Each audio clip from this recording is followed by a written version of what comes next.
Atwade mama ya mamu nyina ha ya mwakwa ba do ba Adom TV Premtobre Kasee so awia nsam asie na braso so tibi nsam na ne etodwa wo mu bi ene Director of Research and Communication war Office of the Special Prosecutor Samuel Apiadako ese Ghana fo nyante OSP na adwuma na CE enu nti ene nia ekoso no ye de ho nsam no ebebremu Tamale High Court nso aye ne se Kpandai abatom pesua no somra hye bedwa akonya no yensa enkotu ne biem nefo aduasa emu chiremu no ye de beba wono mo adwadifo ne abanwuma ahodo no nyina wo mankesi mo anei no wono mo enhwe gujemu fi se de won wani da sanka sabre de afiase ye adwuma no nso anya bie no bepem sabre ye nhase enti amadwuma ho nsam so aye bibie wo ho eno ne nsem bi na awiai ye de bro Adom TV Premtobre Kasee hwen live wo Facebook/Adom TV Extra Go TV at 119 DSTV at 280 uko YouTube search Adom TV 2 na kwadomonline.com semi ede nsem afoforo bi ewo ho midi afia amankwa tamaklo afia ni de miente se de nsem ni chiremo ankasa etie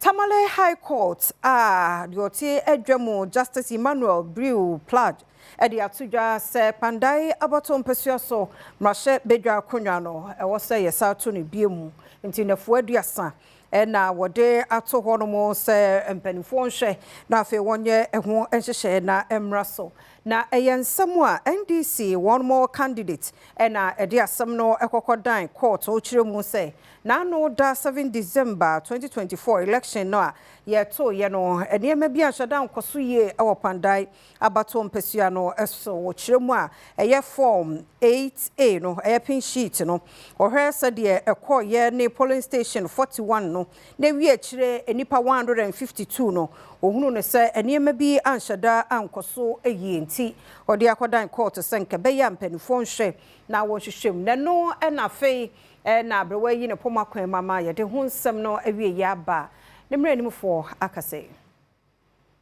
Mohammed, we had Eugene Aweti, we had George Adagbaja, and among there are certain rights that are preserved for the candidates.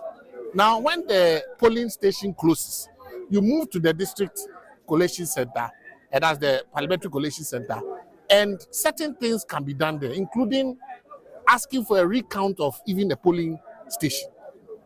Now, when you say that the disturbances at the collation center, the law is clear that you either adjourn it to the next day or you can adjourn it even for a week. But you don't relocate the district or redesignate the collation center without notice to the participating candidates. And then you, when you were brought to court, decide that you are going to support one side against the other, making allegations that the petitioner was involved in busing hooligans to the place to come and destroy property and also to engage in acts which were inconsistent to the election laws. When the district election officer was put in the box, he could not even point one, even his own videos, to show that indeed the petitioner had done any of those things. So clearly, our point was very simple. The failure to notify the petitioner of the relocation and redesignation of the collation center meant that clearly there was no way he could have participated in the collation and to be able to exercise his rights, which included serious irregularities which we brought to the court. So in the fairness of the entire thing, including the ample evidence that there was complete destruction of the biometric verification system and all that, the only alternative would be to rerun the election. And so we are very happy that the court has ordered that within 30 days, the election should be rerun. The power and the sovereignty lies with the people. It is for them to decide who their MP is. And you cannot be a beneficiary of such an incident and call yourself an MP. That is out of the question. So the alleged MP, who has now been clearly exposed as not being the MP elect, was a beneficiary of a rigged system by the district election officer. And I will appeal to the petitioner and the NDC election committee to ensure that that district election officer does not return back to that position, because he can cause mayhem in this country if he's allowed to do so. All right. Thank you.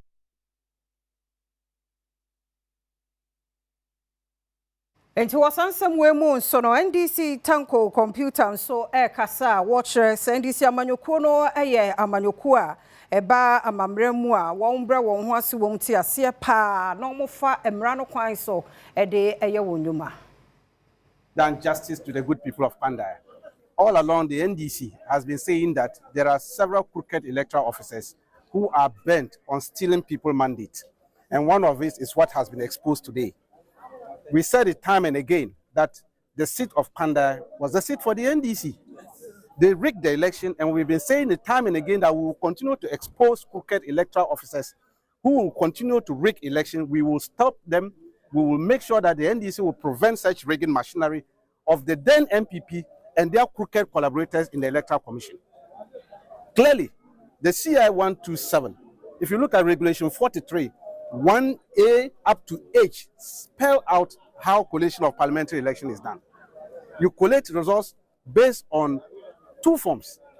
We have from 1C and then from 1D. You assemble the results and from 1C and then put the summaries on from 1D and declare the results. This was not done. They didn't do that. They just organized themselves, ran to Tamale, cooked some results, and announced Nyindam as a parliamentary candidate elect. This is what they did. And that is why we made sure that we follow through the process. The NDC is the most lawful political party in Ghana. We didn't use lawless means to get this verdict. We made sure that we followed through the process, and we have gotten favorable judgment. I can assure you, we are appealing to our opponents, the MPP. They shouldn't come for the by-election, because we will hand them some heavy defeat. If they if they still want to have some kind of respect to the good people of Ghana, they should chicken out how they chicken out in Tamale Central. Otherwise, our election machinery, you can see my regional minister is here, my presidential staffer, my candidate is here. We are going home. I'm sending the verdict back to National Secretariat. We are going to prepare. They've given us 30 days. We are ready. Even tomorrow, we are ready for it. Enti wasansam we mu no MPP mrahye bedwani owo Kpandai ora Matthew Nyindam ono so teye no nsam ode atodwa eni. Well, let me in the first place thank my supporters, thank the good people of Kpandai, and let me put it on record that I'm still their MP. Yes. I want to put it on record that I'm still their MP. Although, like the lawyer said, we were in court, and before we came to court, I can say for sure that for about a week, we knew that things were not going to be right. Our opponents were jubilating. They were saying all manner of things in Kpandai, and they were too sure that this is the judgment they were going to get. But as law-abiding citizens, I want to put on record that yes, we respect what the judge has said. We vehemently disagree with him. I know that I won the election with a difference of 3,734. That is a clear victory. And if you look at the pink sheets, it's on record that they've admitted that every single pink sheet was given to all the political parties. I have my 152 pink sheets. They have their 152 pink sheets. And if you put the results together, we have won the elections. For some reasons, powers that may be, they decided to come to court, and knowing very well that maybe they'll be able to use the state's powers to overturn certain things. But I think that we are in a country that is governed by laws. And that is why the courts are arranged from a lower level to a higher level. So that when a ruling is given at a lower level and you disagree, you move to the next level, which we have done this time. We have completely filed our stay of execution. The lawyer has done that. He's filed the appeal to as well. And we think that God being so good, the next is ours. I'm not afraid, let me put on record that for a run. You see, if genuinely we have to run, we won't have a problem.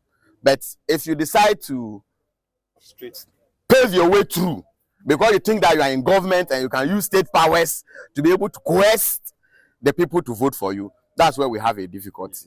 In any case, he came to court with 41 polling stations.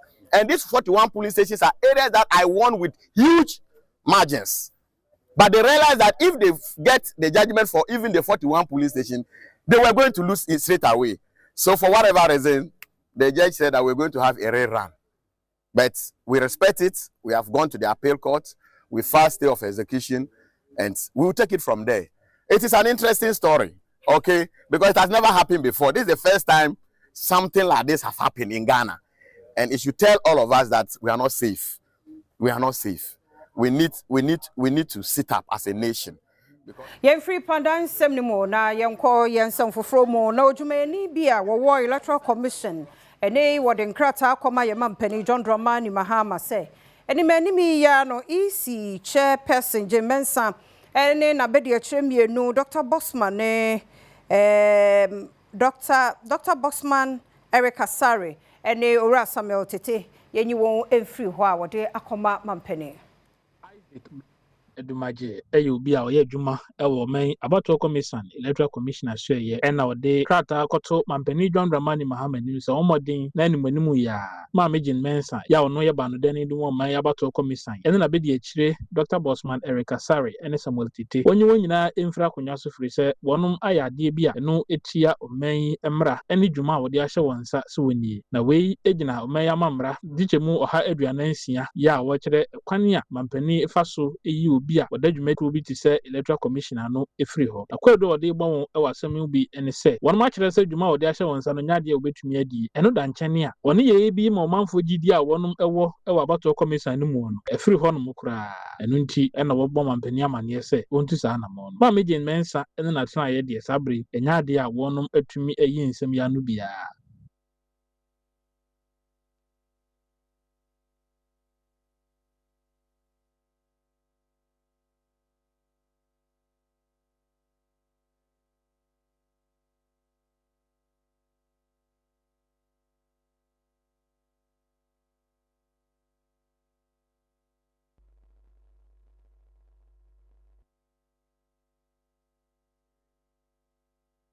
Yeah, to Premtobre Kasee no so na make say one one kasa ye wonuma wo mankesimo no ene wonu mo esu nye esu say yase won ayi na bibi etesa ne mom wonu mo adwuma na esensen ewiemu fisa na won wani da kwan say de di kan kra lithium project no nka eba enimani ya na etumi aboa won then so make say de gina ni gina won eton fante dokno no ne ade che say afen wo mo enamo hwehwe wo mo client naija wasa no wo madi ensawoso ebiemu na hope on pause eno ene dwumadia joy news amaniboni Emmanuel Jevenu wadi eche ede etwasui shop ana de business a oboboa no obetuma ayo. Abena is not searching for a job in the mine.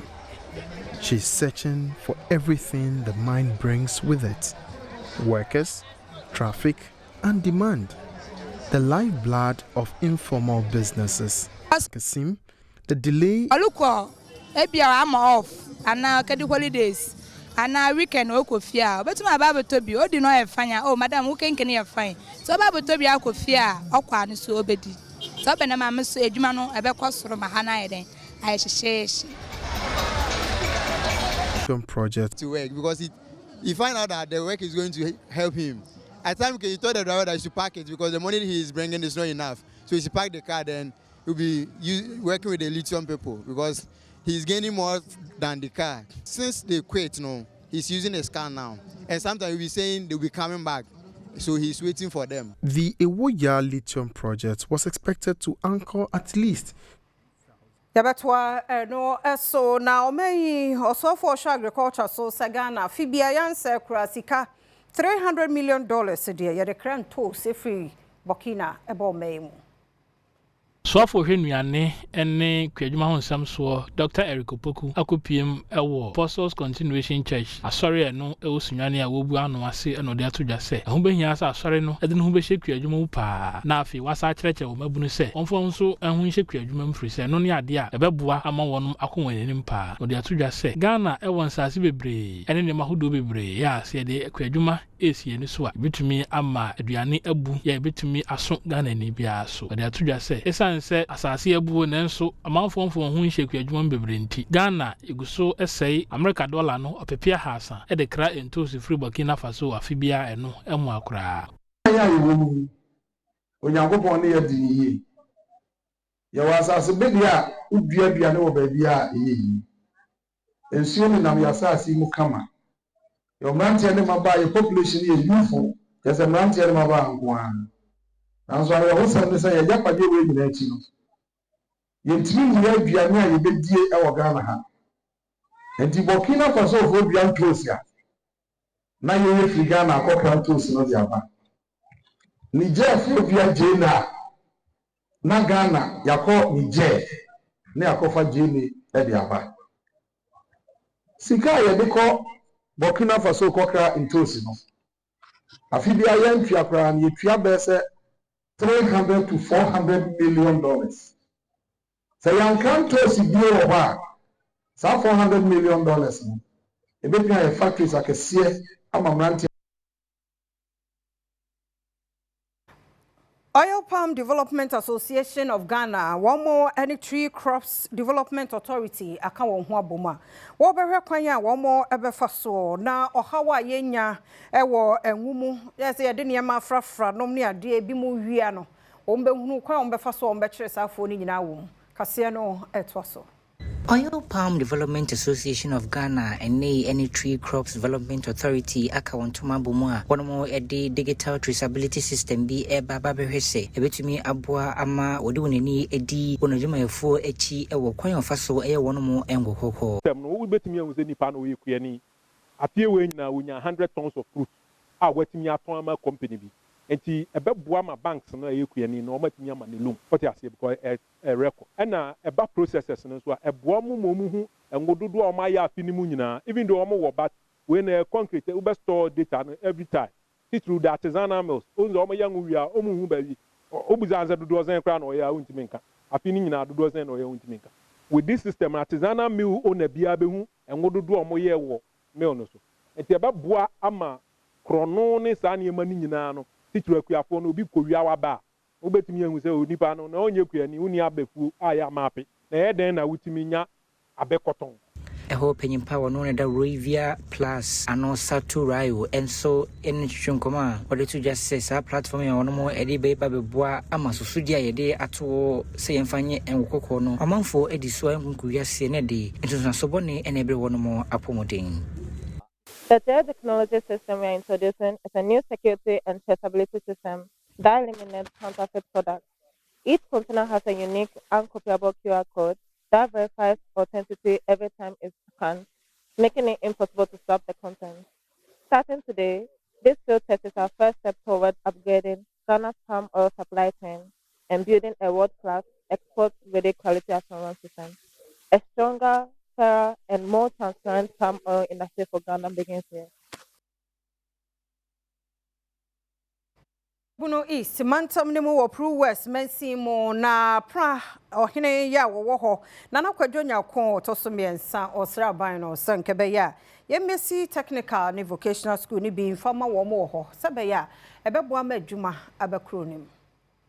Na kwadwonya akon ohene ya wo pran eno ewo bunopo ye mantemu ena odi atudwa se abamomodin se obabete TVET bi ewon botam ho se ne be ya manfo ebenya ho baabi akwaje ntetiye ewon sanodwuma mu na nchifie bayira fashe ya wonu mudi ne pran na esaka praman hene ne mfrinje adusia afidida ho na wodi atudwa se wonu munya suku yi bi wo hono mu a ebeboa won pa na osade ato manfo anim se omodin so ode ba akon ye ebe kan bomu wo botam ho na prempuntu ede aba na afi wo mo abompa ye se twedi ampo nyankrompon ebema won no baye so asodoso no matumi enyabi ede abo won ho bra. We also appeal for the construction of developmental projects including the senior high expansion projects such as boys and girls dormitories, defeating administrative blocks for the school and the school's water project, among others. The completion of the Pru West District Hospital, that is the Agenda 111 project. I also wish to make a humble plea for the establishment of a technical and vocational training center in Prime to equip our youths and employable skills, reduce unemployment.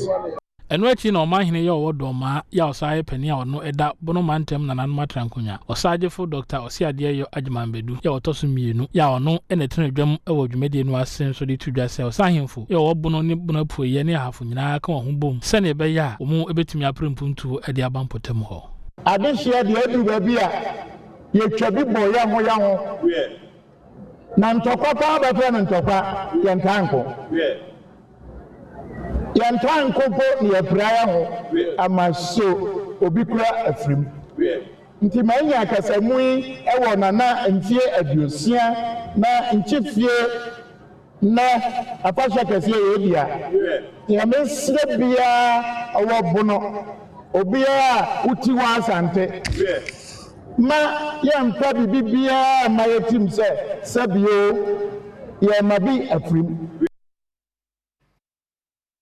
to mention assembly no wa hafo na yenuanom a won edidem nipa dioso enum ne asesa won hyebra ma won moniem a won betumi agina no so de adidwa no so etimi dia hwe won Executive South Assembly bedwa ya no wa hafo mantem no mu na wonum edinuama hodo ache wonum asabim producer wonum adidam se ne be ya won so asetena mu ebehenha wonum na dwumade ye koso e odade so aba ya nuama bia wode ma obi deep freezer bidie boto mu nwa any wheelchairs obetena mu ede akoniaba afetin tomatoes hair dryer ene mekeka ho ase ena abana musini yo ho Benjamin Asabe Odonko ede to Adom Kasee anim se wode sa nuama amasa ni pai se ne be ya omunso behunu se wonum eka ho bi na omunso abrabo etumi akoye di ama won na ode atodwa se omuguso de nhye egu akwan mu se ne be ya wonum omanya nuama bi no wode bedi dwuma na so abanfaso ama wonum na mum yese wonum ede kwakogro medamase pa aduoso num ana ya che eniema di ama omu ebusa obia de ohwe ebi so mbeton ombaye nwan ebi so mbeton bidie ebi so mbedi dwadwa boja ebi so se ompe fridge se afutu a ye kan kire obunu se sa ne ma no mo de amom no enye de ma de enye so obi akwa akwa yusu no ofie oboy ma ne se oje no akoton edi ahombo se every emre bia no e ma assembly man for mo area ho aba be nanti wo so amonita se no krese wo di didwa na ehu ya hyebo se do be ni die yi no e be sa aboa no amre tumpon eno achi na pani a ono eda wonum asabi wo madidam ano ewo City South Mensa animu Larry Charles Mensa enso ne wonum a wonya abie ede aseda PSA ama asamla bedwa ne se wo mu atumi akon womwa ya wo mu so eba behwe so wo mabrabom ebekọ nanimu pa na ode atodwa se wo ni be yadwuma na afi so abanfaso ede ama wan kasa wo so abrabo asi won yie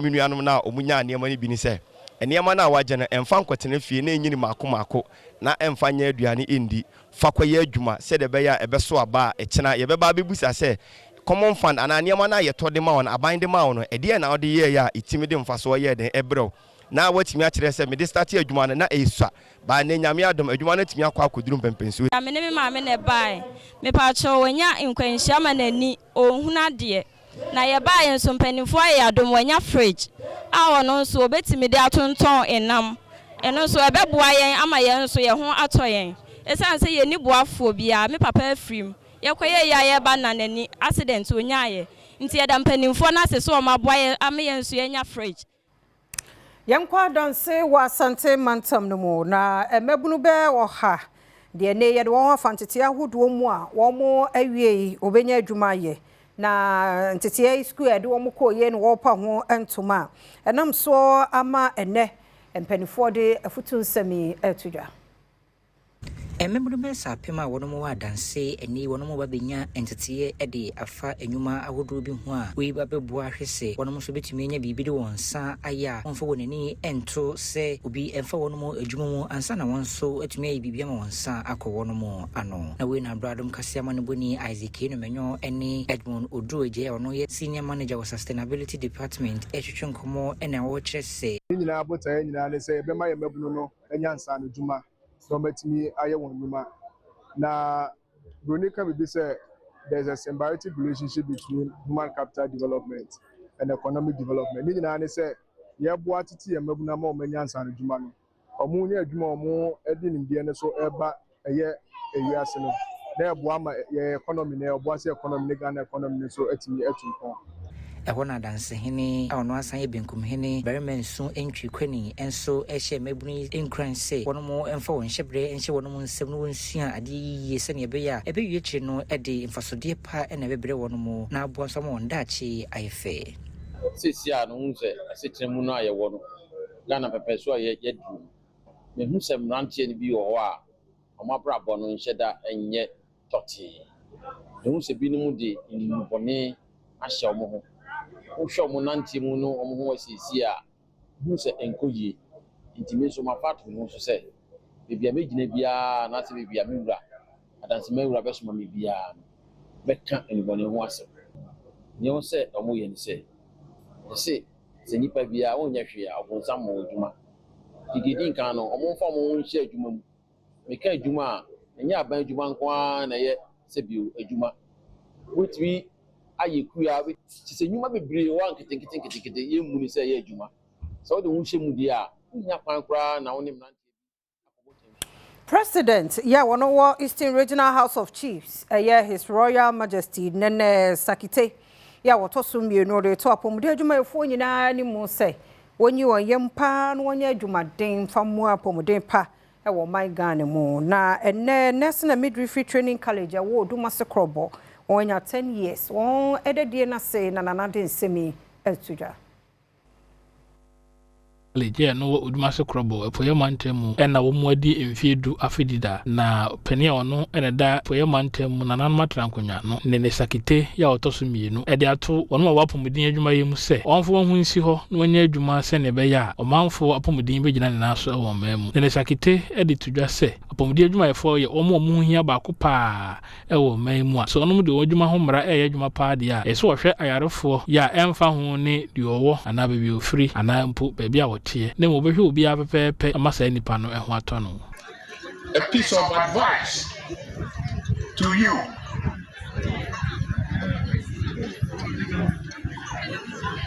First of all, I want you to embrace compassion and professionalism. And to do that, first, you must be advocates. Serve your community as advocates, healers, and educators of your community. And waiting na Dr. Jones abekamba ya ono ene school penia oda Udumase Krobo nursing and midwifery training ano e de kokobon sem school force omoden se obetwe won ho afri abefa pakese social media niema e woso a obehunu na nurse ni bi e hye tade na wode ye nioma ensemfra e kan samu a enimu no wontwe ho fri ho ya besre nurse force okwadwuma okwakwaya adwuma fa phone to ho yana ye bi pese kwa bochire abochire ntimi yesa okwa adwuma odu phone to ho 8 hours echi no abefa wo phone ani nti ye besre mi nuanom nurse for mo ye adwuma se social media nurse no to eke sabi no obu nipa ewo social media enka adwuma no core values no enka ho meto asre mi nuanom nurse for midwife for so mo kwa adwuma omo hwe no mo fa ko papa enya adwuma omo ko fia don be on person we social media bia no omo nye enye se nurse for so twitwa ayarefo adajam ine ayarefo ehu niema ebeto social media ani ti esere won say omo nya asade no mo ye no na ayarefo no privacy say bibia ye na say kokuom enye se babontin yankomra de ohodo so ye ba ebeto so kwa ba ye da se wajebre Adom TV Premtobre Kasee no medi afia amankwa tamaklo ye to so na Director of Research and Communication Office of the Special Prosecutor Samuel Apiadako ede to just Ghana frontier ase wo OSP adwuma no mu na wo fom pa ye hia se wo se edo no mo efa emu ne nsam no nchemu eni Enura special prosecutor ejina abefo Pakase X so ene Ghana for etwetwe nkomo ya won busabusa ne nsem ahodo bi a oyi ano enum na opani a ohwe nhwemu ene nkitahode so ewo office of the special prosecutor Samuel Apiadako ede atodwa se wonum ahunu so manfo bi keka se wo mudwumadie no kura enso ani ntibaya anka wonum enyimfiri honum ene wo kire se omanfo enyante wo mudwumadie potia wo mudie no ase papa na kama se wonum ebi ahweye no ho anigye ene amanyosem a wonum di yenti no nya daji ankyerɛkyerɛ mu ankyerɛ Ghana fo dwuma kupɔte a ahyeɛ no ba bedi wagiri sɛ no ka ho bi ɛna ɔmanfo ɛbɔ saa so boɔ no na ɔde atodwa sɛ ɛnya asɛm biara na OSP no etumi ba na so yɛ ya wɔtena so ma no yie nti ɔmanfo ɛnte aseɛ na ɔmo hunu nsɛm a wɔn betumi ɛde aba bɛdan wɔn. Because ONCAC wants the OSP not to be under the direct control of the executive. So, for instance, some people are saying, oh, we can give it to Yoko. And if you give it to Yoko is under the Attorney General. So you have gone back to square one, which is that the main purpose the world is looking at is to have someone who is independent of the executive. So often when you hear people talk about it, it's also because I think that we spend too much fanfare on the creation of the office rather than educating Ghanaians as to what the office can do and cannot do. So the expectation was extremely high. Meanwhile, we are not told Ghanaians specifically what the OSP can do, because the OSP, it's not every offense that the OSP can go into. And yet we hear and see so many other things that people will tag the OSP. In fact, we've even received petitions from people asking us to investigate their pastors over church offering. And you can clearly tell that this is not within our mandate. Wasan edi atudwa se omanfo nya botre fi se special prosecutor hweye no ogusu a odi ne dwuma pa na enye se odi asembatu nanimu a na wanya homoaye ebinum ho no mo a eche asan wa yenhwemu awie eno nti onya botre. Now go to court and prove the allegations that you've laid on the person. These ones take a while. So let's take Issei Jabin. He came in August 2021, 2022, 2023. He's used it to set up the office, flesh out its legs and strength. And now people are expecting that cases should have arrived. Realistically, no. Because, like I said, criminal cases do take a while. So we understand the public frustration or the desire of the public to see people who have allegedly engaged in corruption brought to book. So what I would say briefly before we take the questions is that the OSP is it's not fit for partisan purpose. Ya ono ne penso wa bro wo mrahye bedwamu e na wonum ede emraba ya wo de office of the special prosecutor no ebaaye e na ode atudwa se OSP no nsentrefo nhyiamu a wo ye ne amansan kita hodi ahodo a wo ye no ho hia pa afri se e kan dwumadie ho so boboda Roma Ghana fo ahunu ba bia wonum edi dwuma akoduro ene nsem ahodo a eda wonanimu.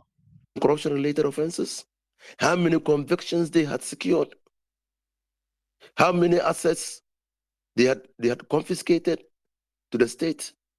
I mean, if you want, we did a cost-benefit analysis of the establishment of the office and said, look, it will be in our interest as a country, it will establish the office because the office can fight corruption, and corruption leads to the drain of public resources, which prevents the country from delivering on its promise to the people of this country in terms of schools, hospitals, roads, and all that. So cost-benefit analysis, it appeared to us at that time, and even now, that a special prosecutor would prevent the leakage of public funds into private pockets. And also na Afrobi events Jumekuo ye ne Anwamoo festival Kasee pa one my year wo my Ghana mo na ni nyina ne se wo mo de promote ye Ghana yanso ye dwuma ye ne make se me editor nanu atoso nya Anwamoo anko obedie yenkohwe bimba. Afrobi events ene ede Anwamoo festival ahyehyɛ so a omotai nyina ne se wode bo Ghana nema ho dawuro ne titiri ene emoa edua ewo manyimu ene sene anu nsuo da obetimi ede edi wonwuma nyina ewo bia ya abobo na we na wodwumadi na se nipa pempem ene bebo dompem a we no manfo wono moton emoi bia wo manfo saudi bi eka ho nyina ebekire won nema hoto a wono mo ewo na we na ye ne event organizer efofiriwa etwetwe nkoma a ochechense mu sei ede Adom Kasee. Net day and knife edition, I day born edition. It is said, and the more higher Anwamoo festival day born edition. Oh, the amount one more that is from when I say one. Sometimes, you know, Ejina. Sometimes the Ejina and more than one. And I face Anwamoo festival now, Obano. And yet just for Ediana for networking, meeting people, and us eating together in unity. Adom Kasee Amaneboni ene omanfo bi pie dwumedi ase enso atwetwe nkoma wono mo de nsem we see eto yenim. Oh, Anwamoo difference be enim. More like a fear na ntino normal. But ede. Say dey me anything goes. But eja come on. That's say dey kind dey wa wetin anu abi. Oh, e betima anu about oba na no e dey Abraham san dey just oba dey ntino. E be fan say we better say dey no fear ntino. Ya Philip and en Canada. Ekoye, the pan minadao. Sweet. Monuma toso angasa. Monuma toso. Any fear there, no difference when. A friend who don't mind your wife to over. Don't mind your wife to over. Yeah, it'll go on. See that thing. So always every year if we try and do one, see that thing. In fact, no crane minim there. If you are there, ekoye pa. Inti omo ye organizers no. Emo baso. So mo nkoso sa. Any fear there, no difference be wo mu ana. Me passable. Come on. If you don't see a come on. As a mere babu me so. Beso that's why. Nti de edu so no ya Adom trotro Prince Usasi edu ne Ghana fo edi nkomo kosua ya sese yese ayifo age abosu China fo wo mo yentie de ade hye yi kafa ho Prince.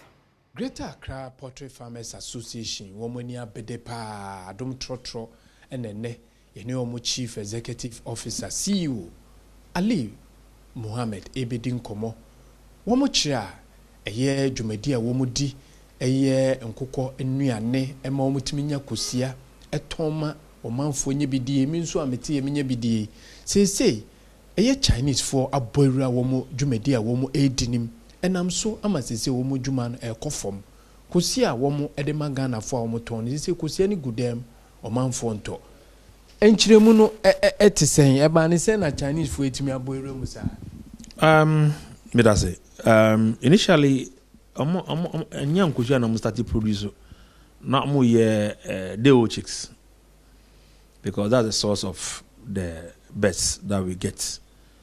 Then later at the latter part of last year, these are the snippets of information that we are getting from our members that hey, you and probably enya galamse nkwa ye didi nkwa na omum.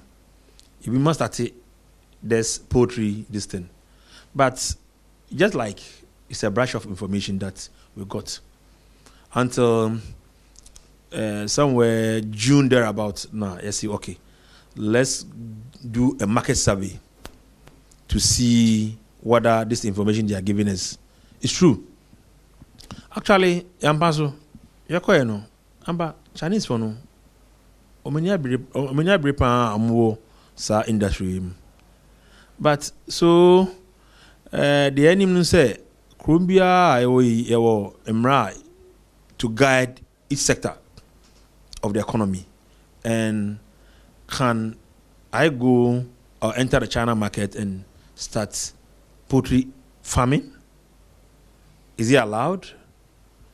So these are something that we are trying to inform the policymakers. Look, some aspects of the industry are meant for the locals.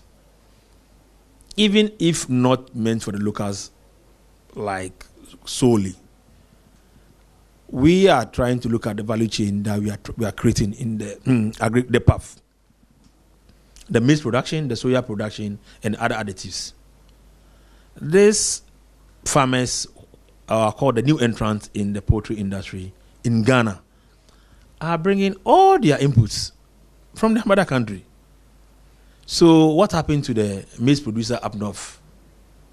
What happened to the soya producer up north? Maize producer in the southern belt, Afram Place, Ejura, Ashanti area. What happened to them? So are we only interested in having the egg, but without looking the value chain that we are creating? What happened to the aggregators and things. So some argument is that once they are not bringing the egg from China, but they are producing the eggs in the country. I say yes, that's one leg of the argument. The other leg of the argument is that they are not sourcing your raw material locally. They are taking a lot of raw material from outside, which is weakening the base that we are trying to strengthen. What it means is that if I'm consuming the egg locally, what it means is that I'm giving the local farmer a business, the maize farmer a business, the soya farmer a business, the rice bran farmer a business as well. But allowing the Ethiopians, the Chinese, the Indians, who are bringing all this raw material from their home country, we are creating business out there. We are only taking the final product. And mind you, if Ali is producing, and I'm a local person producing this thing here, my capital stays here. My capital does not go out. Look, we have over 1,412 members. This is only Greater Accra Poultry Farmers Association. We are not adding the others around Doma area and those things. No. The value chain, even on the farm, if on the average I have about 10 or 11 farm hands, that will tell you the kind of the multiplier effects. This is what we are doing. Look, some argument is that, the Ghanaian business man is on a profiteering tangent. I said, no, it's not all in all cases. Yes, we have identified some weakness in our marketing activities where the market queens are taking advantage. They are not giving the consumer what we call the glut. Technically, I don't call it a glut.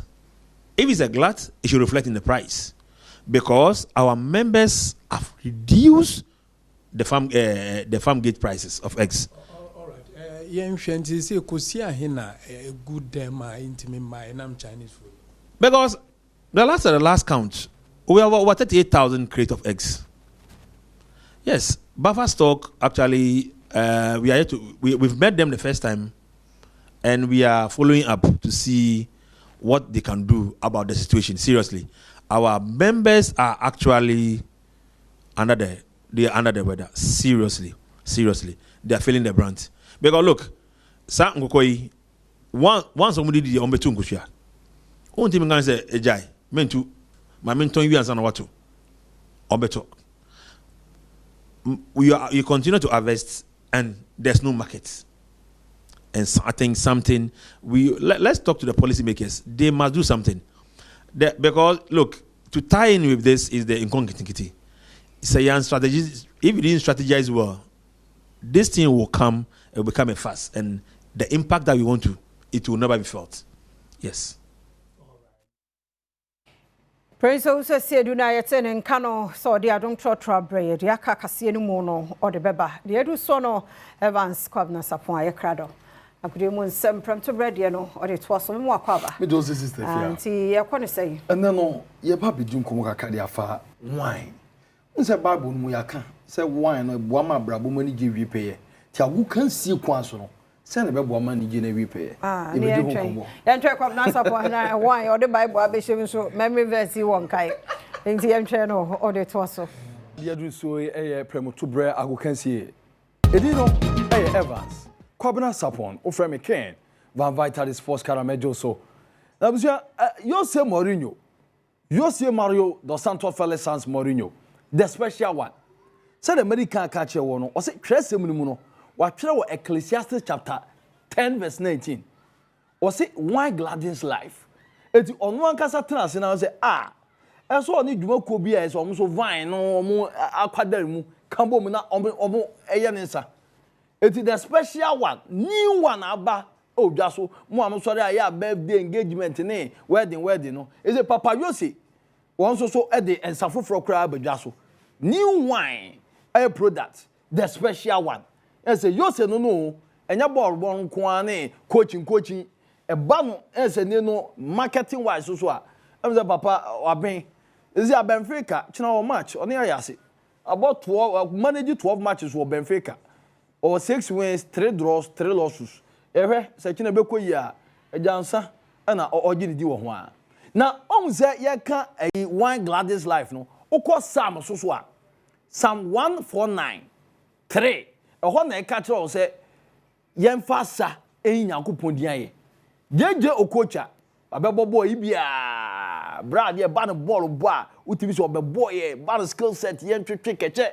Oh no e super. Is a Jeje Okocha na nra birthday ase by birthday okoboa na mama di asa. Akwa gisho na fa he. Anya park so nkwa na bra ikeche o hwasa no hwe.